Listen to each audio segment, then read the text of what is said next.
اللہ اللہ اللہ۔ نئے بیانات کے لیے ضرور سبسکرائب کرے راہ ہدایت بیان چینل۔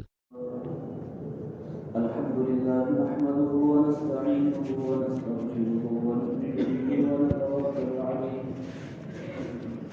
ونعوذ بالله من شرور انفسنا ومن سيئات اعمالنا من يهده الله فلا مضل له ومن يضلله فلا هادي له ونشهد ان لا اله الا الله وحده لا شريك له ونشهد ان سيدنا ومولانا محمدا عبده ورسوله صلى الله تعالى عليه وسلم تسليما كثيرا كثيرا أما بعد فأعوذ بالله من الشيطان الرجيم بسم الله الرحمن الرحيم إن الذين قالوا ربنا الله ثم استقاموا فتنزل عليهم الملائكة ألا تخافوا ولا تحزنوا وأبشروا بالجنة التي كنتم توعدون نحن أولياؤكم في الحياة الدنيا وفي الآخرة ولكم فيها ما تشتهي أنفسكم ولكم فيها ما تدعون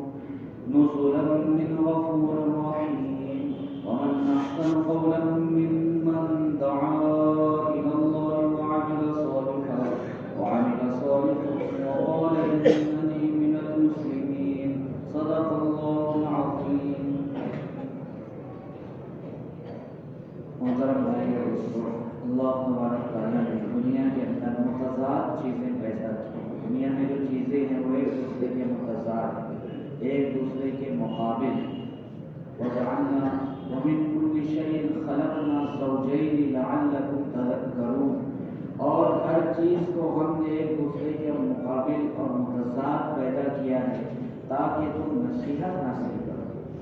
دنیا کے اندر اللہ نے متضاد چیزیں پیدا کی، خیر ہے شر ہے، دنیا ہے آخرت ہے، لیل ہے نہار ہے، شمس ہے قمر ہے، سعادت ہے شقاوت ہے، ضلالت ہے ہدایت ہے، غفلت ہے انابت ہے، تنگی ہے وسعت ہے، مرد ہے عورت ہے۔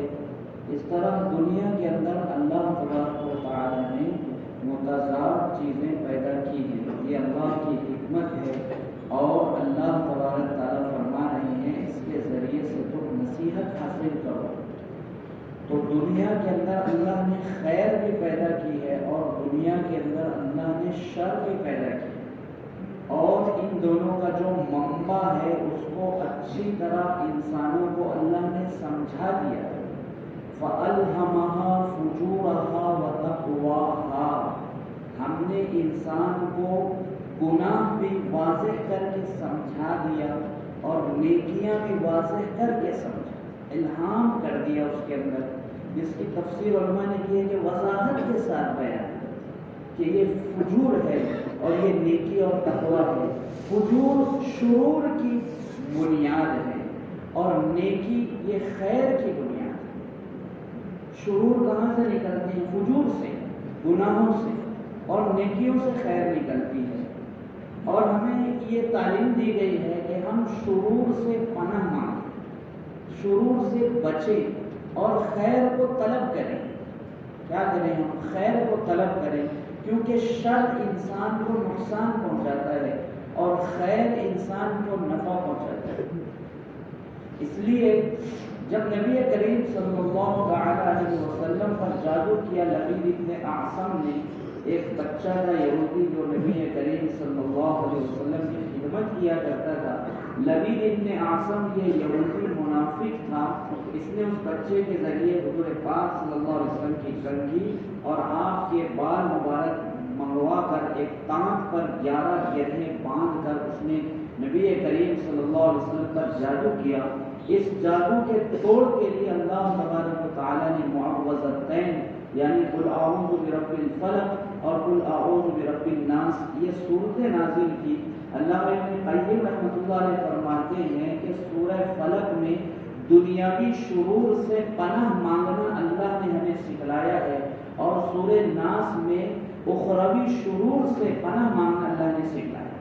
قل اعوذ برب الفلق، صبح کے رب کے ذریعے سے میں پناہ طلب کرتا ہوں. جیسے اندھیرے کے بعد صبح ہے، اسی طرح سحر کے بعد افاقہ ہے. من شر ما خلق، ہر اس چیز کی برائی سے جسے اللہ نے پیدا کیا. ومن شر غاسق اذا وقب، اور رات کی تاریکی کے شر سے جب وہ چھا جائے.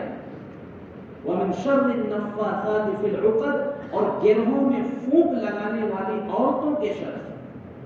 ومن شر حاسد اذا حسد، اور ہر حاسد کے شر سے جب کہ وہ حسد کرے.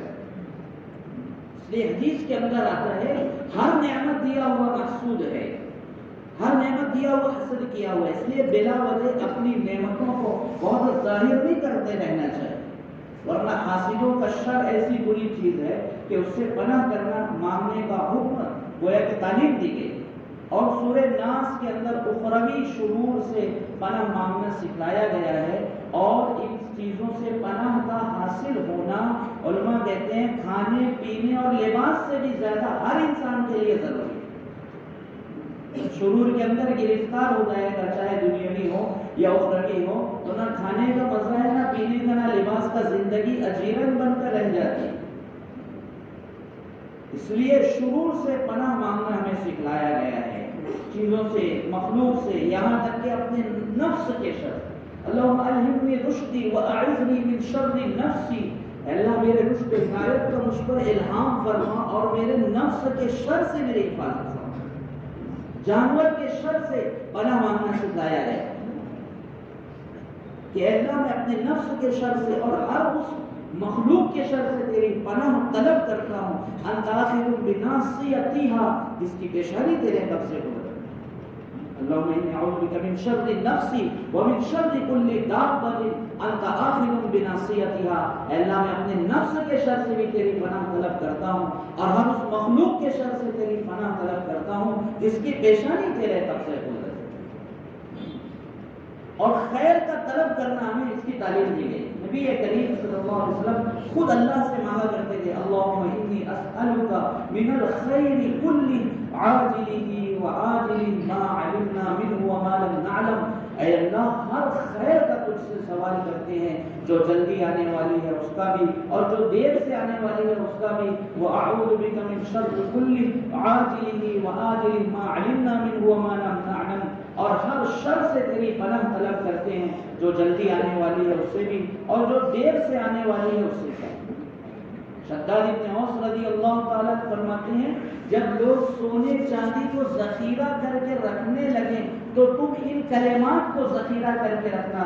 اللہم انی اسألک الثبات فی الامر والعزیمۃ علی الرشد واسألک شکر نعمتک واسألک حسن عبادتک واسألک قلبا سلیما ولسانا شاکرا ونسألک من خیر ما تعلم ونعوذ بک من شر ما تعلم ونستغفرک لما تعلم انک انت علام الغیوب. اس میں بھی یہی کہا ہے کہ اللہ کاموں کے اندر ثابت قدمی عطا فرما، رشد و ہدایت پر عزیمت کے ساتھ استقامت عطا فرما. اور اے اللہ تجھ سے ہم اچھی عبادت کا سوال کرتے ہیں اور تجھ سے شکر کرنے والی زبان مانگتے ہیں.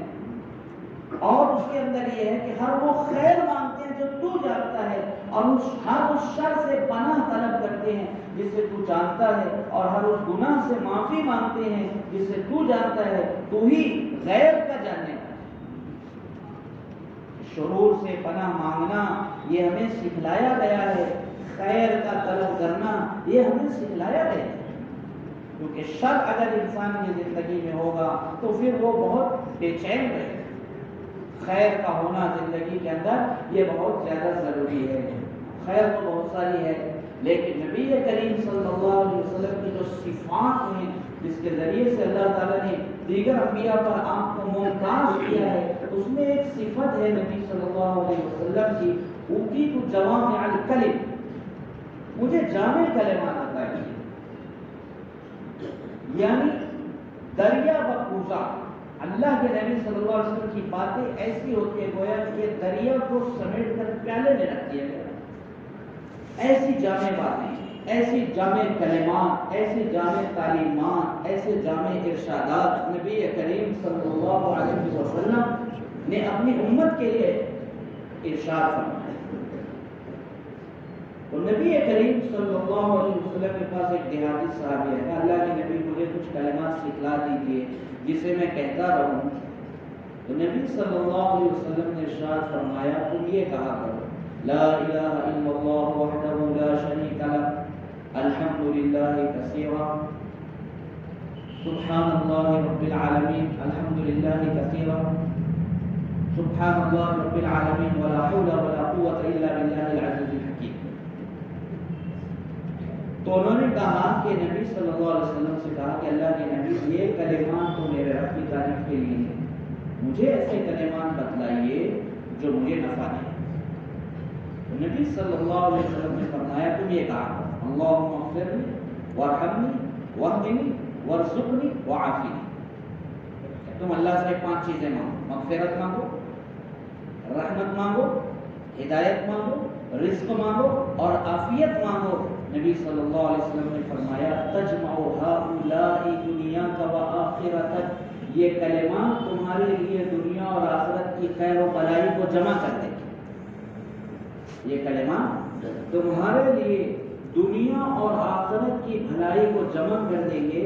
گویا کہ نبی صلی اللہ علیہ وسلم نے اپنی امت کو تعلیم دی ہے کہ اگر خیر کو حاصل کرنا چاہتے ہو دنیا اور آخرت کی تو یہ 5 خیر کو جمع کر لو، اللہ تعالیٰ دنیا اور آخرت کی خیر تمہارے لیے جمع کر دے۔ یہ 5 خیر جمع کر لو اپنے لیے، مغفرت، رحمت، ہدایت، رزق اور عافیت۔ اللہم اغفر لی وارحمنی واہدنی وارزقنی وعافنی تجمع ہؤلاء دنیاک و آخرتک، یہ کلمات تمہارے لیے دنیا اور آخرت کی بھلائی کو جمع کر دے۔ یہ خیر تو بہت ساری ہے، ساری خیر سے مستفید ہونا ہے، فائدہ اٹھانا ہے، تو اس کے لیے کیا کرنا پڑے گا کہ نبی صلی اللہ علیہ وسلم نے ایک جامع تعلیم دی اپنی امت کو ان صحابی کے ذریعے سے کہ ان 5 خیر کو حاصل کرنے کی کوشش کر لو، دنیا اور آخرت کی خیر اللہ تعالیٰ تمہارے لیے جمع کر دیں گے۔ پہلی خیر نبی صلی اللہ علیہ وسلم نے فرمائی مغفرت، کہ مغفرت کو حاصل کر لو۔ اللہ کی مغفرت جو استغفار سے حاصل ہوتی ہے، اللہ تبارک تعالیٰ کا ارشاد ہے یا ایھا الذین آمنوا توبوا الی اللہ توبۃ نصوحا عسی ان یکفر عنکم سیئاتکم، کہ ایمان والو توبہ نصوحا کر لو، یقیناً اللہ تعالیٰ تمہارے گناہوں کو معاف کر دے۔ کہ مغفرت کے حاصل ہونے کا بڑا ذریعہ استغفار ہے۔ استغفار کے معنی علماء نے لکھے ہیں چھپانے کو طلب کرنا، کہ اے اللہ میں نے جو گناہ کیے ہیں اسے چھپا دے۔ استغفار کے معنی چھپانا، لیکن اللہ اتنے کریم ہے، بندہ تو اللہ سے چھپانے کی درخواست کرتا ہے لیکن اللہ تعالیٰ اس کے گناہوں کو صرف چھپاتے ہی نہیں ہے بلکہ مٹا دیتے ہیں۔ ایک گناہ پہ 4 گواہ، کوئی ہو یا نہ ہو، ایک گناہ پہ 4 گواہ، ہر وقت کہیں پر بھی جا کر لے، ایک گناہ پہ 4 گواہ اللہ تعالیٰ کا قیامت کے اندر پیش کر۔ یوم تشہد علیہم السنتہم وایدیہم وارجلہم بما کانوا یکسبون، جس دن گواہی دیں زبانیں، ہاتھ، پیر، جو کچھ انہوں نے کیا، پہلے گواہ انسان کے اعضاء، کرامن کاتبین یعلمون ما تفعلون، کرامن کاتبین 2 فرشتے جو بیٹھے ہیں، جو کچھ تم کرتے ہو سب جانتے ہیں۔ دوسرے گواہ ما لهذا الكتاب لا يغادر صغيرة ولا كبيرة الا احصاها، انسان اپنے نام اعمال کو دیکھ کر کہے اس کتاب کو کیا ہو گیا، اس نے نہ کوئی چھوٹا گناہ چھوڑا، نہ کوئی چھوٹی بات چھوڑی، نہ کوئی بڑی بات چھوڑی، سب کے سب شمار کر کے رکھ دیا۔ تیسرے گواہ کتاب انسان، اور چوتھا گواہ یومئذ تحدث اخبارها، جس دن زمین اپنی خبریں بیان کرے۔ زمین 4 گواہ ہر گناہ میں، کہیں بھی چلا جائے انسان، یہ 4 گواہ اس کے گناہ پر موجود ہوتی ہے۔ یہ اللہ سے درخواست کرتا ہے اللہ میرے گناہوں کو چھپا دو، اللہ اس کے گناہوں کو چھپاتے نہیں، اللہ اس کے گناہوں کو ایسا مٹاتے ہیں، نہ زمین گواہی دے گی، نہ فرشتے گواہی دیں گے، نہ اس کا نام اعمال گواہی دے گا، نہ اس کے اعضاء گواہی دے گا۔ یہ استغفار ہے، استغفار سے مغفرت ملتی ہے۔ اور علماء نے لکھا ہے کہ استغفار صرف گناہ گاروں کا نہیں ہے، ایک استغفار تو گناہ گاروں کا ہے، وہ اپنے گناہوں سے اللہ تبارک تعالیٰ تعالیٰ کی معافی مانگے، اور ایک استغفار نیک لوگوں کا ہے کہ بندے کا یہ کام ہے کہ اس کی توجہ اللہ سے ہٹنے ہی نہ پائے، جب یہ ہر آن ہر پل اللہ کی زیر نگرانی ہے اور اللہ تبارک تعالیٰ کے سائے عاطفت میں ہے، تو اس کا بھی کام ہے کہ ہر پل ہر آن اللہ کی جانب متوجہ ہے، لیکن یہ تو ادھر ادھر بھی ہو جاتا ہے، اس لیے اس کی توجہ جو اللہ سے ہٹتی ہے تو نیک لوگ اس کو بھی برداشت نہیں کرتے، اس پر وہ استغفار کرتے۔ اور میں نے لکھی ہے یہ بات کہ استغفار صرف گناہ گاروں کا نہیں ہے، ان کا استغفار بھی استغفار ہے، لیکن نیک لوگ بھی اللہ سے استغفار کرتے ہیں، اللہ سے مغفرت طلب کرتے ہیں، کیوں کہ انابت میں، رجوع الی اللہ میں جو کمی ہو گئی اللہ اسے بھی معاف کرے۔ اس لیے خود نبی کریم صلی اللہ علیہ وسلم کے بارے میں آتا ہے، ابن عمر رضی اللہ عنہما فرماتے ہیں کہ ہم گنتے تھے ایک مجلس میں نبی صلی اللہ علیہ وسلم 100 مرتبہ یہ کہتے تھے کہ رب اغفر لی وتب علی انک انت التواب الرحیم، 100 مرتبہ ایک مجلس میں۔ انس رضی اللہ تعالیٰ عنہ فرماتے ہیں ہم نبی کریم صلی اللہ علیہ وسلم کے ساتھ سفر میں تھے، آپ نے فرمایا استغفار کرو، ہم نے استغفار کیا، نبی صلی اللہ علیہ وسلم نے ارشاد فرمایا 70 مرتبہ استغفار کرو، حضرت فرماتے ہیں 70 مرتبہ استغفار کیا، نبی صلی اللہ علیہ وسلم نے ارشاد فرمایا اس کا مفہوم ہے کہ جو بندہ دن میں 70 مرتبہ استغفار کرتا ہے اللہ اس کے 700 گناہوں کو معاف کرتے ہیں، اور نامراد و ہلاک ہو جائے وہ شخص جو دن میں 700 سے زیادہ گناہ کرے۔ 70 مرتبہ ایک مجلس میں، 100 مرتبہ ایک مجلس میں وہ ذات استغفار کر رہی ہے جو معصوم عن الخطا، کوئی گناہ ہوا ہی نہیں ہے آپ سے، آپ نے کبھی کوئی خطا کی ہی نہیں۔ ابو ہریرہ رضی اللہ تعالیٰ عنہ فرماتے ہیں میں نے نبی کریم صلی اللہ علیہ وسلم کے بعد آپ سے زیادہ استغفر اللہ واتوب الیہ کہنے والا نہیں دیکھا، سب سے زیادہ آپ کہتے تھے۔ اس لیے ابو ہریرہ رضی اللہ تعالیٰ عنہ کا معمول نقل کیا ہے مولانا صاحب نے حیات الصحابہ میں کہ ایک دن میں 12,000 مرتبہ استغفار کرتا، ایک دن میں 12,000۔ کہ کیوں کہ مغفرت تو اللہ تعالیٰ کی طرف سے بہت بڑی خیر ہے، اس لیے اس کو تو بار بار طلب کرنا ہے، گناہوں کی معافی اور اللہ تبارک تعالیٰ کی طرف سے مغفرت کا حصول صحابہ کے نزدیک اتنا اہم تھا۔ عبداللہ ابن مسعود رضی اللہ تعالیٰ فرماتے ہیں کہ اگر اللہ تعالیٰ میرے ایک گناہ کو معاف کر دے اور اس کے بدلے میں مجھے عبداللہ ابن مسعود کی بجائے عبداللہ ابن روثہ کہا جائے، گوبر کا بیٹا، تو مجھے یہ بات منظور ہے، مجھے گوبر کا بیٹا کہا جائے تو مجھے یہ بات منظور ہے، بدلے میں کیا ہو جائے اللہ ایک گناہ میرا معاف۔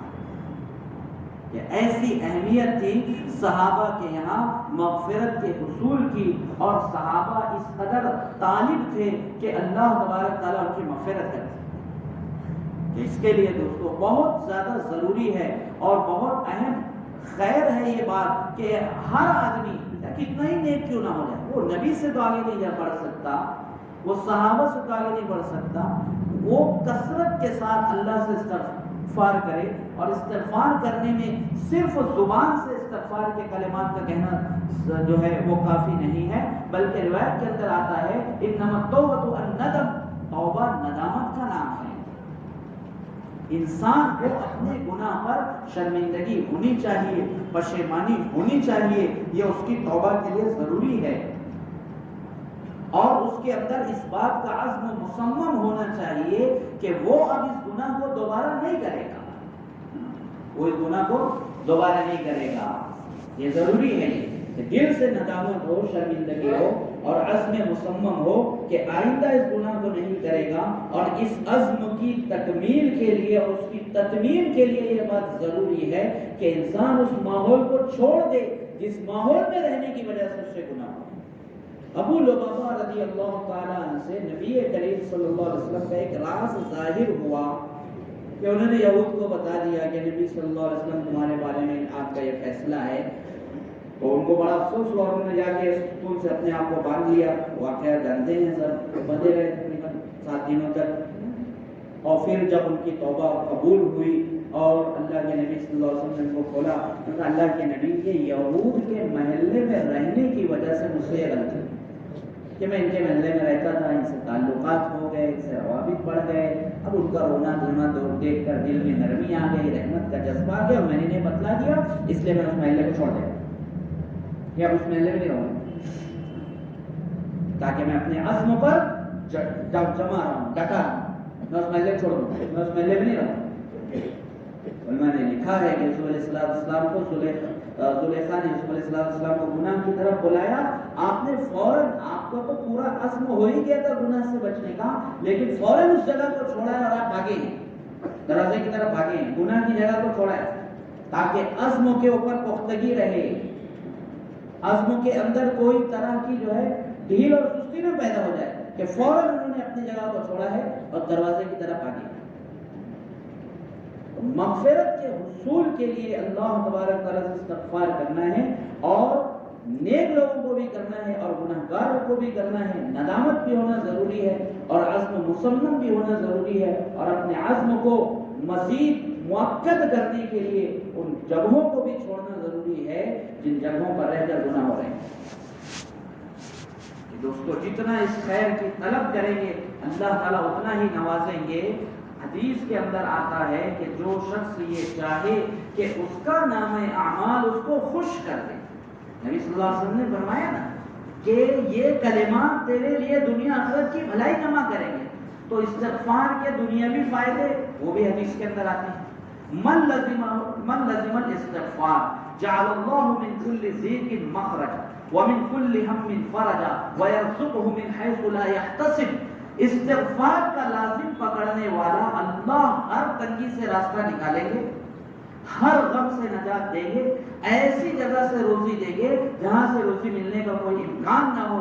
اور دوسرا بڑا فائدہ یہ بتلایا استغفار کا کہ جو شخص یہ چاہتا ہے کہ اس کا نام اعمال کل قیامت میں اسے خوش کر دے، تو چاہیے کہ وہ وہ زیادہ سے زیادہ استغفار کرے، وہ زیادہ سے زیادہ کیا کرے، وہ زیادہ سے زیادہ استغفار کرے، وہ زیادہ سے زیادہ اللہ سے مغفرت طلب کرے، وہ اللہ سے معافی مانگے، وہ اللہ کی طرف رجوع ہو۔ یہ پہلی خیر جو سمجھائی نبی صلی اللہ علیہ وسلم نے کہ اس کو طلب کیا جائے، اور دوسری خیر نبی صلی اللہ علیہ وسلم نے فرمائی وہ رحمت ہے کہ اللہ سے اللہ کی رحمت مانگی جائے، اور نبی صلی اللہ علیہ وسلم خود اللہ سے اللہ کی رحمت مانگا کرتے تھے، اور قرآن کے اندر بھی ہے ربنا اغفر لنا ذنوبنا وارحمنا انت مولانا فانصرنا علی القوم الکافرین۔ اللہ کی رحمت اور اللہ تبارک تعالیٰ کا جو ضابطہ ہے کہ جو چیز جتنی زیادہ ضروری ہوتی ہے اللہ تعالیٰ اس کو اتنا عام کرتے ہیں۔ رحمت انسانوں کے لیے سب سے زیادہ ضروری ہے، اس لیے اللہ نے رحمت کو انتہائی عام کیا ہے۔ اس لیے حدیث کے اندر آتا ہے سب سے اوپری مخلوق، علماء نے بیان کیا سب سے اوپری مخلوق وہ تختی ہے، جس پر یہ بات لکھی ہوئی ہے کہ میری رحمت میرے غصے پر غالب ہے۔ علماء نے بیان کیا سب سے اوپر کی مخلوق کیا ہے، وہ تختی جس پر لکھا ہوا ہے کہ میری رحمت میرے غصے پر غالب ہے، اور سب سے نیچے کی مخلوق پانی ہے۔ وَكَانَ عَرْشُهُ عَلَى الْمَاءِ، اللہ کا عرش پانی پر تھا، پھر اللہ نے پوری دنیا کی تخلیق کی۔ اور علماء یہ کہتے ہیں کہ پانی رحم کی صورت مثالی ہے۔ پانی کیا ہے، رحم کی صورت مثالی، جیسے دودھ علم کی صورت مثالی ہے۔ خواب میں کوئی دیکھے دودھ، جیسے عمر رضی اللہ تعالیٰ نے پوچھا اللہ نے کیا تفسیر ہے اس خواب کی، آپ نے دیکھ تو صحابہ نے پوچھا کہ آپ نے اپنا بچہ وہ عمر رضی اللہ عنہ کو دیکھے علم، تو علم گویا کہ دودھ کی صورت مثال، علم کی صورت مثالی دودھ ہے۔ اسی طرح رحم کی علماء کہتے ہیں صورت مثالی پانی۔ تو اللہ تعالیٰ سمجھا رہے ساری مخلوق میری رحمت کے درمیان ہے، نیچے سے بھی میری رحمت اور اوپر سے بھی میری رحمت۔ اس لیے اللہ تعالیٰ فرماتے ہیں لَهُ مُعَقِّبَاتٌ مِّن بَيْنِ يَدَيْهِ وَمِن خَلْفِهِ يَحْفَظُونَهُ مِنْ أَمْرِ اللَّهِ، کہ اللہ تبارک تعالیٰ کی طرف سے آگے پیچھے آنے والی جماعتیں ہیں جو انسان کی اللہ کے حکم سے حفاظت کرتے رہتے ہیں۔ اللہ نے اپنی رحمت کی وجہ سے انسانوں کے اوپر اپنے فرشتوں کی ڈیوٹیاں لگائی ہیں جو انسانوں کی حفاظت کرتے رہتے ہیں۔ علماء کہتے ہیں اللہ تعالیٰ اپنی رحمت کی وجہ سے جو اللہ نے یہ ڈیوٹیاں لگائی ہیں، ہم تو کچھ اللہ کو دیتے نہیں نا، کہ ہماری طرف سے جو ہے ان کا تنخواہ جا رہی ہے، ہر مہینے ان کا وظیفہ جا رہا ہے، جہاں بھائی ہمارے باڈی گارڈ ہیں چلو ان کو کچھ نہیں، وہ تو بس اللہ نے اپنی رحمت سے لگایا ہے۔ علماء کہتے ہیں اللہ اگر یہ ہٹا لے تو جنات تو انسان کی زندگی مشکل کر دیں، قدم قدم پہ ٹھوکرے۔ اللہ کی یہ رحمت ہے، اللہ تعالیٰ اس کو قدم قدم پر سنبھالتے ہیں۔ اللہ خود فرما رہے لو يعجل الله للناس الشر استعجالهم بالخير لقضي اليهم اجلهم۔ اللہ تعالیٰ کہہ رہے ہیں اگر جیسے یہ خیر کو جلدی چاہتا ہے، برائی کو بھی اسی طرح جلدی چاہنے کا ہم اس کے لیے پورا کر دیں تو سب کے سب ختم ہو جائیں۔ وہ اس کی برائی چاہے، وہ اس کی برائی چاہے، اس کا برا چاہنے سے وہ مر گیا، اس کے برا چاہنے سے مر گیا، پوری دنیا ختم ہو کے رہ جائے گی۔ اللہ تعالیٰ اپنے بندے کی مصلحت دیکھتے ہیں، شر کو یہ مانگ رہا ہے اور اس میں یہ اجلت چاہ رہا ہے، فلاں ایسا ہو جائے، فلاں ہلاک ہو جائے، فلاں وہ ہو جائے، وہ ہو جائے۔ اللہ کہہ رہے لو يعجل الله للناس الشر استعجالهم بالخير لقضي اليهم اجلهم۔ اگر جس طرح لوگوں کے لیے اللہ تعالیٰ خیر کو جلدی پورا کر دیتے ہیں، اسی طرح اللہ شر کو بھی جلدی پورا کر دے تو ان کی مدت ہی پوری ہو، سب کے سب مر کے رہتے۔ لیکن اللہ کی رحمت ہے، اللہ تعالیٰ دیکھتے ہیں جو مانگ رہا ہے اسے دینا بہتر ہے یا نہیں، بہتر ہوتا ہے تو دے دیتے ہیں، نہیں بہتر ہوتا ہے تو پھر وہ اللہ تعالیٰ کی جو مختلف شکلیں ہیں یا تو ذخیرہ کر کے رکھ دے یا اس کے بدلے میں کوئی اور چیز عطا کر دے۔ کہ اللہ کی یہ رحمت ہے، اللہ کی یہ رحمت ہے۔ لو یؤاخذ اللہ الناس بما کسبوا ما ترک علی ظہرها من دابہ، اللہ کی یہ رحمت ہے، ورنہ اللہ کہہ رہے ہیں اگر ہم تمہاری بدعملیوں پر تمہیں پکڑنا شروع کر دیں، زمین میں کوئی چلنے والا نظر نہیں آتا، سب ختم۔ یہ اس کی رحمت ہے، وہ درگزر کرتا ہے، وہ معاف کرتا ہے اور وہ اپنا فضل فرماتا ہے۔ یہ اس کی رحمت ہے کہ وہ کہتا ہے ان ذکرتنی ذکرتک وان نسیتنی ذکرتک، تو مجھے یاد کرے گا تو بھی میں تجھے یاد رکھوں گا، اور تو مجھے بھول بھی جائے گا تو میں تجھے یاد رکھوں گا۔ یہ اس کی رحمت ہے۔ اللہ کے نبی صلی اللہ تعالی علیہ وسلم فرمانے سے مفہوم ہے خلق اللہ مئۃ رحمہ، اللہ نے 100 رحمتیں پیدا کی، وضع رحمتا واحدہ بین خلقہ، ایک رحمت ساری مخلوق کے درمیان، وہ ایک رحمت کا اثر ہے۔ درندہ جس کا پیٹ نہیں بھرتا سامنے والے کا پیٹ پھاڑے بغیر، اس کی جان کو تلف کیے بغیر، وہ بھی اپنے بچے پہ رحمت، اس ایک رحمت کا اثر ہے۔ چرندے اپنے بچوں پہ رحمت، اس ایک رحمت کا اثر ہے۔ ماں اپنے بچے پر رحم کرتی ہے، اس ایک رحمت کا اثر ہے۔ انبیاء اپنی امت پر رحم کرتے ہیں، اور اسی ایک رحمت کا اثر ہے سید الانبیاء نے اپنی امت پہ جو رحم کیا، وہ سب ایک رحمت کا یہ اثر ہے۔ کیا نبیوں کا رحم اپنی امت پر، کیا نبیوں کا رحم اور کیا سید الانبیاء کا رحم ہے؟ سب کو معاف۔ نبی ابن عاصم کے بارے میں جو شروع میں نے واقعہ سنایا، صحابہ نے عرض کیا اللہ کے نبی اجازت ہے اس کی گردن اڑا دیں۔ اللہ کے نبی نے کہا اللہ نے تو مجھے شفا دے دیا، اس کو قتل کر کے کیا ہے؟ ایسا رحم، یہ کس کا اثر ہے؟ وہ ایک رحمت۔ اور کل قیامت کے دن اللہ تبارک تعالیٰ کے پاس وہ جو 99 رحمتیں ہیں وہ اور یہ ایک رحمت ملا کر اللہ تبارک و تعالیٰ اپنے بندوں کے اوپر رحم فرمائے۔ اور علماء کہتے ہیں صرف 100 ہی رحمت نہیں ہے، صرف سمجھانے کے لیے تناسب سمجھو کہ ایک رحمت کا ہی اثر ہے، اس سے 99 گنا بڑی ہوئی اللہ کی رحمت ہے۔ اللہ کی رحمت کتنی ہے کوئی نہیں جان سکتا، اس لیے اللہ نے اپنے کلام کی ابتدا کی الرحمن سے۔ علماء کہتے ہیں جیسے اللہ کے غیر کو اللہ بول سکتے ہیں، کسی کا نام عبداللہ ہے تو عبداللہ بول سکتے ہیں، اس کو نہیں بول سکتے۔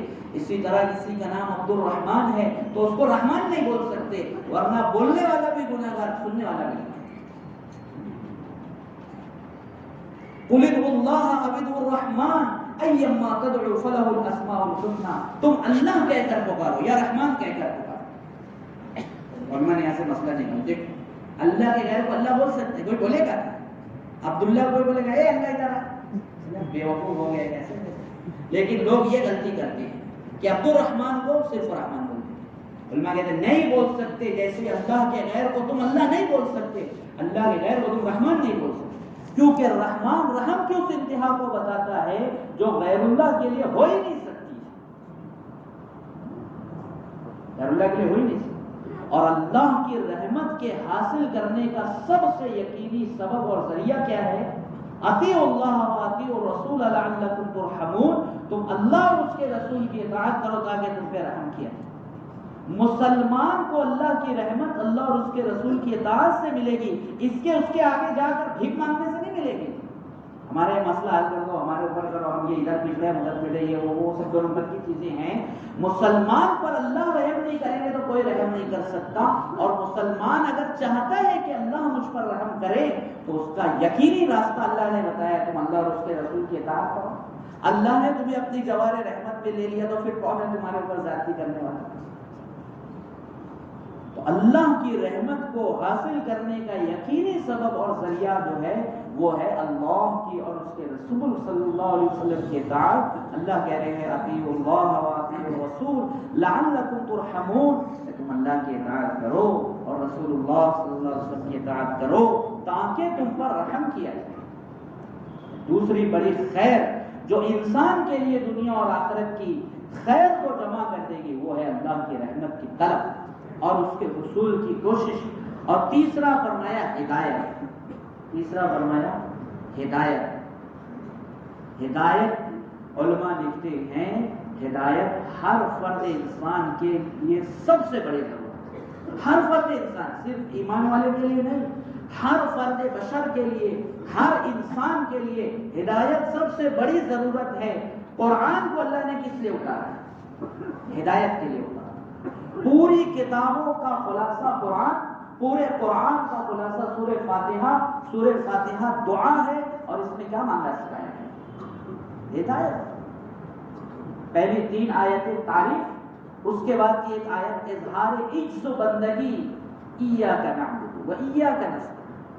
دعا کا ادب سکھلایا جا رہا ہے۔ اللہ کی تعریف کرو، اپنی عاجزی اور نیاز مندی ظاہر کرو، اور جو سب سے زیادہ اہم اور ضروری چیز ہے اس کو زیادہ مانگو۔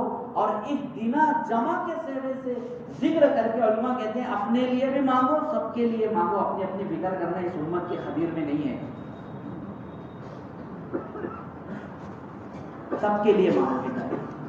اتنی قرآن اللہ کی سب سے اہم کتاب اور اس کا خلاصہ سورہ فاتحہ، اور سورہ فاتحہ میں یہ بات سمجھائی گئی کہ اللہ سے ڈرو۔ سارے انبیاء کس لیے آئے؟ ہدایت کے لیے، لوگوں کو ہدایت مل جائے۔ ہدایت کسے کہتے ہیں؟ علماء نے لکھا ہے کہ ہدایت کہتے ہیں اراد الطریق کو، راستہ بتلانا، یا ایصال الی المطلوب کو، مطلوب تک پہنچانا۔ گویا کہ ہدایت کے معنی ہے انسان کو اس کی منزل مقصود تک رہنمائی کے ساتھ پہنچانا، اور اس کے لیے ایسے اسباب اور وسائل کو مہیا کرنا کہ اس کے لیے قرآنی تعلیم کا قبول کرنا، اس پر عمل کرنا آسان ہو جائے، اور قرآن کی خلاف ورزی کرنا اس کے لیے دشوار ہو جائے۔ یہ ہدایت ہے، یہ انسان کی سب سے بڑی ضرورت ہے۔ اس لیے نبی صلی اللہ علیہ وسلم نے فرمایا لا صلاۃ الا بفاتحۃ الکتاب، کہ سورہ فاتحہ کے بغیر نماز ہے ہی نہیں۔ نماز اللہ سے لینے کا سب سے بڑا یقینی سبب ہے استعینوا بالصبر والصلاۃ، کہ تم نماز سے اللہ کی مدد حاصل کرو اور صبر سے۔ اور سب سے بڑی انسان کی ضرورت کیا ہے؟ ہدایت ہے۔ اب کوئی نماز پڑھے اور ہدایت ہی نہیں مانگے، کوئی کھانا کھائے اس کا پیٹ ہی نہ بھرے تو کوئی کھانا ہے؟ تو یہ سمجھایا جا رہا ہے کیا تم نے نماز پڑھی ہدایت ہی نہیں مانگی؟ جو سب سے بڑی ضرورت تھی، جو سب سے اہم چیز تھی، جسے تمہیں اللہ سے مانگنا تھا، وہ تو تم نے مانگا ہی نہیں۔ کہ ہدایت انسان کی اتنی بڑی ضرورت ہے، اللہ نے سارے نبیوں کو بھیجا ہدایت کے لیے، اللہ تبارک تعالیٰ نے اپنی کتابوں کو اتارا ہدایت کے لیے، اور اللہ تبارک تعالیٰ نے ہم سب کو اس بات کا ذمہ دار بنایا کہ ہم اللہ سے بار بار ہدایت مانگیں۔ اهدنا الصراط المستقیم، اهدنا الصراط المستقیم، اهدنا الصراط المستقیم۔ کہ ہدایت اللہ کی طرف سے یہ وہ بڑی خیر ہے جس کا انسان سب سے زیادہ محتاج ہے، اور اس ہدایت کو اللہ سے مانگنا بھی ہے اور اس ہدایت کے حاصل کرنے کی کوشش بھی کرنا ہے۔ کہ جیسے اطاعت پر اللہ کی رحمت ہے، ایسے ہی اطاعت پر ہدایت بھی ہے۔ اطاعت پر ہدایت کا بھی وعدہ ہے۔ وَإِن تُطِيعُوهُ تَهْتَدُوا، اگر تم اطاعت کرو گے تو ہدایت پا جاؤ گے۔ اطاعت سے ہٹ جانا، یہ گویا کہ ہدایت سے ہٹ جانا ہے۔ اطاعت سے ہٹ جانا ہدایت سے ہٹ جانا ہے۔ اس لیے ہدایت تیسری بڑی خیر جو نبی صلی اللہ علیہ وسلم نے سکھلائی ہے، بتلائی ہے، جس کے ذریعے سے انسان کے لیے دنیا اور آخرت کی خیر جمع ہوگی، وہ ہے ہدایت۔ اور چوتھی بڑی خیر وہ رزق ہے۔ رزق اللہ سے رزق طلب کیا جائے، اللہ اللہ سے رزق مانگا جائے، رزق حاصل کرنے کی کوشش کی جائے۔ چنانچہ دعاؤں میں بھی اللہ کے نبی صلی اللہ علیہ وسلم نے رزقوں کو مانگا اور رزق حاصل کرنے کے لیے نبی صلی اللہ علیہ وسلم نے ترغیب بھی دی۔ ایسا نہیں کہ مال اور دنیا کی چیزیں یہ بالکل مقبول ہے، نہیں، انبیاء خود رزق حاصل کرنے کے لیے کوششیں کرتے تھے اور اللہ سے مانگتے بھی۔ پہلے نمبر پر تو رزق کے جو یقینی اسباب ہیں اس کو اپنائیں، نمازوں کا اہتمام، کس پہ وعدہ ہے اللہ کا؟ وَأَمُرْ أَهْلَكَ بِالصَّلَاةِ وَاسْتَبِرْ عَلَيْهَا لَا نَسْأَلُكَ رِزْقًا نَحْنُ نَرْزُقُكَ۔ کہ خود بھی اپنے گھر والوں کی نماز کو حکم کریے، خود بھی اس پہ جمیے، ہم آپ سے روزی کمانا نہیں چاہتے، روزی آپ کو ہم دیں گے۔ نبی صلی اللہ علیہ وسلم کے پاس کوئی آتا تنگی کی شکایت لے کے، تو اللہ کے نبی نماز کے اہتمام کی طرف متوجہ ہے۔ باوضو رہنا، نبی صلی اللہ علیہ وسلم کے پاس آئے صحابی کہنے لگے اللہ کے نبی کوئی ایسا عمل بتا دیجیے میرے رزق میں وسعت ہو جائے، آپ نے عظیم حالت کہا ہے، باوضو رہا کر یوسف والا رزق کا ہمارے رزق میں وسعت کر دی جائے، باوضو رہو تمہارے رزق میں وسعت کر دی جائے۔ صلہ رحمی پر وعدہ ہے اللہ تبارک تعالیٰ کا، نبی کریم صلی اللہ علیہ وسلم کا رزق میں اضافے، صلہ رحمی پر وعدہ ہے۔ صبح کے وقت کام کرنا، برکت آتی ہے وقت۔ صخر رضی اللہ عنہ کے بارے میں آتا ہے، وہ اپنے تجارت صبح بیچتے تھے، مالدار ہو گئے وہ مال بڑھ گیا، کیوں؟ نبی صلی اللہ علیہ وسلم نے دعا کی کہ اللہ میری امت کے صبح کے وقت میں برکت دے اور اللہ معاف کرے۔ ہمارا شاعر کو صبح میں سونے میں اپنی مثال آپ،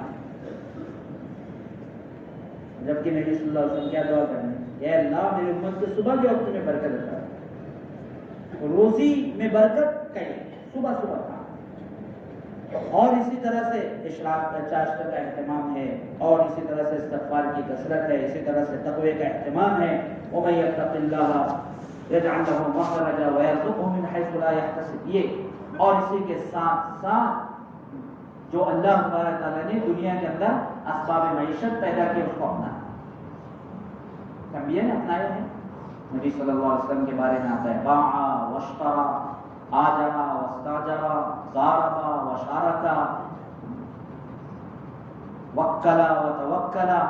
نبی صلی اللہ علیہ وسلم نے سب کام کیا، آپ نے بیچا بھی ہے، آپ نے خریدا بھی ہے، آپ نے اجرت پر کام بھی کیا ہے، آپ نے اجرت پر کام بھی کرایا ہے، اجرت پہ کام کیا ہے۔ نبی صلی اللہ علیہ وسلم چند دراہم پر مکہ والوں کی بکریاں چراتے تھے، آپ نے مزاربت بھی کی ہے، خدیجہ رضی اللہ عنہ کا مال آپ کی محنت، مزاربت کی ہے آپ نے، مشارکت بھی کی ہے آپ نے، خیبر وغیرہ کے باغات آپ کے حصے میں آپ نے دے دیا، محنت باغ ہمارے محنت پر پیداوار میں حصہ ہوگا۔ مساقات اللہ کے نبی نے کیا، آپ وکیل بنے ہیں، آپ وکیل بنائے ہیں، آپ نے صحابی کو دیا کہ لو بکری خرید کے لاؤ، 2 درہم دیا بکری خرید کے لاؤ، وکیل بنایا ہوں میری طرف سے بکری خرید، وہ واپس آئے 2 درہم بھی لے آئے 2 بکری بھی لے آئے۔ اللہ کے نبی کا یہ کیا، میں نے 2 درہم بکری لانے کے لیے تم درہم واپس کیوں لے آئے؟ اللہ کے نبی میں تو درہم سے ہی بکریاں لائے، وہ کیسے کہ میں نے 2 بکریاں 2 درہم میں خریدی، لے کر آ رہا تھا، راستے میں ایک صاحب ملے گا بکری بیچو گے، میں ٹھیک ہے بیچو گا، کتنے کی 2 درہم کی، انہوں نے 4 درہم میں خرید لی، میں گیا 2 درہم کی، پھر 2 بکریاں گئے، یہ 2 بکری ہے 2 درہم۔ تو نبی صلی اللہ علیہ وسلم نے یہ کام کیے ہیں، معاملات کے لائے، خریدا بھی ہے، بیچا بھی ہے، اجرت بھی کی ہے، اجرت بھی کرائی ہے۔ اس لیے یہ نہیں کہ بھائی ہم کو کچھ کرنے کی ضرورت نہیں، بلکہ انبیاء کے بارے میں اللہ تبارک تعالیٰ نے قرآن کے اندر فرمایا ہے کہ جو بھی رسول ہم نے آپ سے پہلے بھیجے ہیں وہ کیا کرتے تھے، ان کی بیویاں بھی تھی، وَيَمْشُونَ فِي الْأَسْوَاقِ، اور وہ بازاروں میں چلتے بھی تھے طلب معیشت کے لیے، علماء نے لکھا۔ تو بہت سے لوگ دھوکے میں پڑ جاتے ہیں، وہ کیا ضرورت ہے اس کرنے کی، بیٹھ رہا آتا ہے۔ اس نے کہا عمر رضی اللہ عنہ کے بارے میں آتا ہے کہ اگر آپ کو پتہ چل جاتا تھا کہ فلاں شخص اگر کوئی کام دھندا نہیں ہے تو آپ کی نگاہوں سے وہ گر جاتا تھا، آپ کی نگاہوں سے معلوم ہوتا تھا کہ فلاں شخص کوئی حرفت ہے، کوئی صنعت ہے، وہ کچھ کرتا ہے، تو عمر رضی اللہ عنہ کی نگاہ میں اس کا مرتبہ بڑھ جاتا۔ نبی صلی اللہ علیہ وسلم سے پوچھا گیا سب سے اچھا رزق کیا ہے، تو نبی صلی اللہ علیہ وسلم نے فرمایا اس کا مفہوم ہے بندے کے اپنے ہاتھ کی کمائی، اور ہر اچھی تجارت، ہر اچھی خرید و فروخت، بیع مبرور، ہر اچھی خرید و فروخت. تو اس کے لیے رزق کو حاصل کرنے کے لیے علماء نے کیا، اللہ تبارک تعالیٰ اللہ کے نبی صلی اللہ علیہ وسلم فرما رہے ہیں، اس کا مفہوم ہے جبریل علیہ السلام نے اللہ کے حکم سے میرے دل میں یہ بات ڈالی ہے کہ کوئی نفس اس وقت تک نہیں مر سکتا جب تک کہ وہ اپنی عمر کے ایام نہ پوری کر لے اور اپنے رزقوں کو پورا وصول نہ کر لے. لہذا فاتقوا اللہ واجملوا فی الطلب، تم رزق کے حاصل کرنے میں اللہ سے ڈرو اور اچھا راستہ اختیار کرو، اس لیے کہ جو اللہ کے پاس ہے وہ اللہ کی نافرمانی سے نہیں حاصل ہوتا، وہ اللہ کی فرمانبرداری سے حاصل ہوتا. اور رزق کس کے پاس ہے؟ اللہ کے پاس. وفی السماء رزقکم وما توعدون، رزق اور جن چیزوں کا تم سے وعدہ کیا جاتا ہے وہ اللہ کے قبضے کے تحت ہے، وہ زمین پہ نہیں ہے، وہ تو اللہ پہ اتار دیتے ہیں اپنی قدرت سے. اور اللہ کے پاس جو چیز ہے وہ اللہ کی اطاعت سے ہی لی جا سکتی ہے، اللہ تعالیٰ کی نافرمانی سے وہ چیز ہرگز نہیں حاصل ہوگی. لوگ اپنے کاروبار میں اللہ کو ناراض کریں اور پھر سوچیں کہ ہمارے رزق میں وسعت اور برکت ہو جائے، ہرگز نہیں ہوگی. دھوکہ لگ سکتا ہے، حقیقت نہیں ہوگی. دنیا دھوکے کی جگہ دھوکہ لگ جائے گا، واہ بڑھ رہا ہے کاروبار، چھوٹی سے بڑی دکان، بھاڑے کی بھیڑ سے خود کی بھیڑ، ایک سے کارخانہ، دو کارخانہ، اور 1000 روپے کی مزدوری کرتے تھے، 5000 کی کرنے لگے. پہلے مزدور تھے، آپ ٹھیکیدار بن گئے. تو یہ دھوکہ نظر آ سکتا ہے، لیکن حدیث کے الفاظ میں ہے کہ جو چیز اللہ کے پاس ہے وہ اللہ کی اطاعت سے ہی حاصل ہو سکتی ہے. اللہ کی نافرمانی سے اگر حاصل ہو بھی گئی تو اس میں خیر و برکت نہیں ہوگی، وہ اپنے ساتھ پریشانیاں لائیں.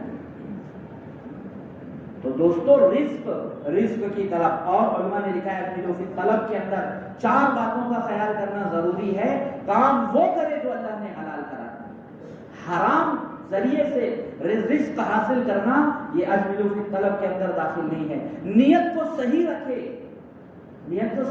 کیوں کما رہا ہوں؟ مالدار بننے کے لیے نہیں، فضول خرچی اسراف کرنے کے لیے، اچھا کپڑا پہننے، اچھی سواریوں پر گھومنے اور ادھر ادھر آوارہ گردی کرنے کے لیے نہیں. کیوں کما رہا؟ کہ اپنے ذات پہ بھی خرچ کروں تاکہ اللہ تعالیٰ کو راضی کرنے والے کام کر سکے. اپنے متعلقین پہ خرچ کروں، اللہ تعالیٰ نے جہاں خرچ کرنے کا حکم دیا وہاں خرچ کروں. نیت بھی صحیح ہونا ضروری ہے. اگر نیت غلط ہوگی تو یہ بھی اجملوا فی الطلب میں داخل نہیں. اور تیسری شرط یہ لکھی ہے علماء نے کہ اجملوا فی الطلب، رزق کا اللہ تعالیٰ نے رزق کے اندر جو اجملوا کا حکم دیا ہے اس کے لیے ضروری ہے کہ اس کی یہ روزی اسے اللہ سے غافل نہ کر دے.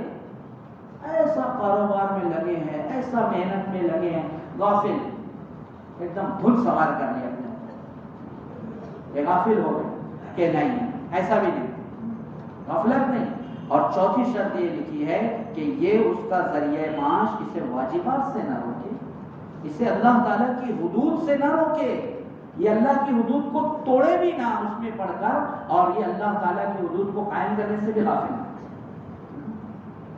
لا تلہکم اموالکم واولادکم عن ذکر اللہ، ہرگز غفلت میں نہ ڈالے تم کو تمہارے مال اور تمہاری اولاد اللہ کی یاد سے، اللہ کے حکموں کو پورا کرنے سے. اجملوا فی الطلب کے ذریعے 4 باتیں شامل ہیں. حلال ذریعے سے روزی کمائی جائے، نیت کو صحیح کر کے کمایا جائے، اپنی روزی میں گناہ نہ کیا جائے. دھوکہ دے رہے ہیں، گڈی مار رہے ہیں، پاپوں سے مکر جا رہے ہیں، قید کچھ رہے ہیں، گھر کچھ رہے ہیں، اور اپنے ذریعے معاش میں لگ کر اللہ تعالیٰ کے واجبات سے نہ رکے، اللہ کے فرائض سے نہ رکے. تو پھر یہ اجملوا فی الطلب، یہ 4 چیزیں ضروری ہیں. تو چوتھی بڑی خیر جو انسان کو مانگنا ضروری ہے وہ اس کا رزق ہے. وہ اللہ سے مانگے بھی اور اس کے لیے کوشش بھی کرے. یہ نہیں کہ بھائی کچھ نہیں اب ہم کیا کریں گے.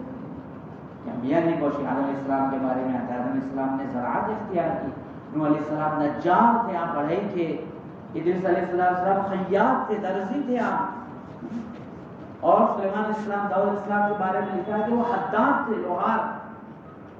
شعیب علیہ السلام کے بارے میں لکھا ہے تاجر تھے وہ، اور نبی صلی اللہ علیہ وسلم کے یہ سارے کام گنائے کہ باع واشترى هاجر واستاجر ضرب وشارك وکل وتوکل، یہ سارے کام کیے اللہ نے.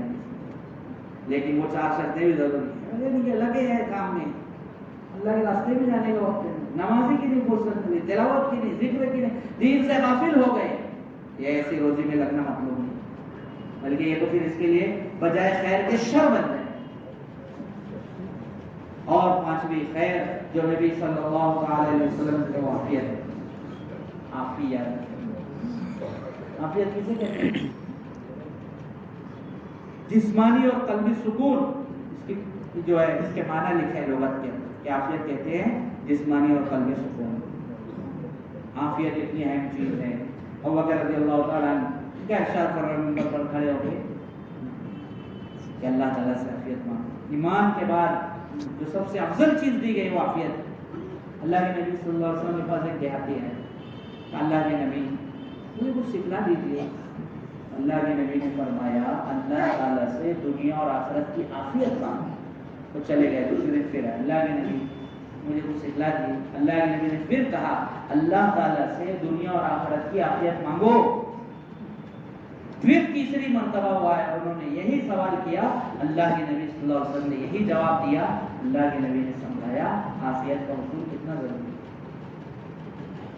عباس رضی اللہ تعالیٰ عنہ کے بارے میں آتا ہے کہ حضرت عباس رضی اللہ تعالیٰ عنہ نے نبی صلی اللہ علیہ وسلم درخواست کی اللہ کے نبی مجھے کچھ نصیحت کر دیجئے۔ نبی صلی اللہ علیہ وسلم نے فرمایا اللہ تعالیٰ سے دنیا اور آخرت کی عافیت مانگو۔ وہ چلے گئے، بہت دن گزر گیا، بہت دن گزرنے کے بعد آئے اللہ کے نبی مجھے کوئی وصیت کر دیجئے، کچھ نصیحت کر دیجئے۔ اللہ کے نبی صلی اللہ علیہ وسلم نے فرمایا اللہ تعالیٰ سے دنیا اور آخرت کی عافیت مانگو۔ اللہ تعالیٰ سے دنیا اور آخرت کی عافیت مانگو، اتنی اہم چیز ہے۔ اللہ کے نبی نے خود مانگا اللہم انی اسألک العافیہ فی الدنیا والآخرہ، اللہ دنیا کی بھی عافیت عطا فرما، آخرت کی بھی عافیت عطا فرما۔ یہ 5 بڑی بڑی خیر ہے، مغفرت، رحمت، ہدایت، رزق اور عافیت۔ یہ اگر انسان کو مل جائے نا تو اللہ تعالیٰ دنیا اور آخرت کی خیر اس کے لیے جمع کرے۔ دنیا کی خیر بھی اس سے مل جائے گی اور آخرت کی خیر بھی اس سے مل جائے گی۔ اب اللہ تعالیٰ نے ایک عمل بتایا، اگر انسان وہ عمل کر لے 5 چیز کے دینے کا اللہ کی طرف سے بات ہے۔ ایک عمل اللہ نے بتایا کہ اگر انسان وہ عمل کر لے اللہ تبارک تعالیٰ اسے رزق بھی دے گے، اللہ اسے رحمت بھی دے گے، اللہ اسے ہدایت بھی دے گے، اللہ اسے عافیت بھی دے گے اور اللہ اس کی مغفرت بھی دے گے۔ وہ عمل کیا ہے؟ وہ عمل ہے اللہ کے دین کی محنت، وہ عمل ہے دعوت، وہ عمل ہے اللہ کے دین کی محنت۔ اس پر اللہ نے ان 5 چیزوں کے دینے کا وعدہ کیا۔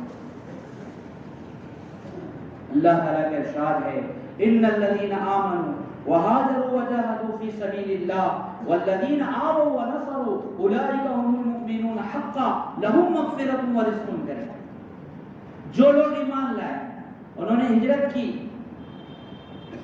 جہاد کیا، اور جن لوگوں نے ان کو ٹھکانہ دیا، ان کی نصرت کی، یہ ایمان کا حق ادا کرنے والے ہیں۔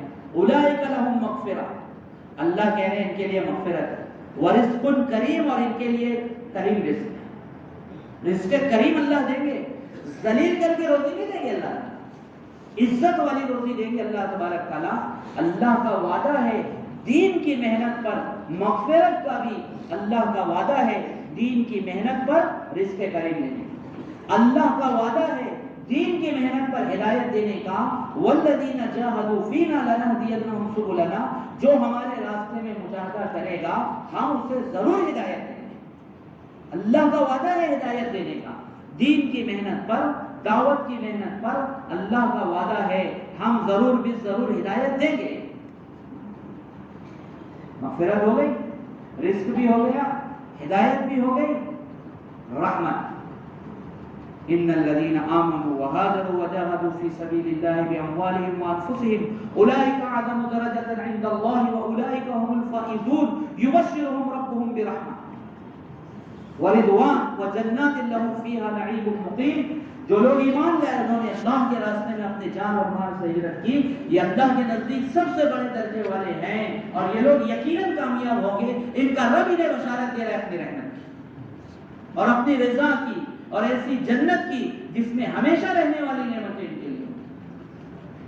اللہ کے دین کی محنت کریں، اللہ کہہ رہے ہیں میں تمہیں اپنی رحمت بھی دوں، مغفرت بھی کروں، میں تمہارے روزی بھی میں قریب رزق قریب میں دوں، اور میں تمہیں ہدایت بھی دوں۔ اور 5ویں چیز عافیت۔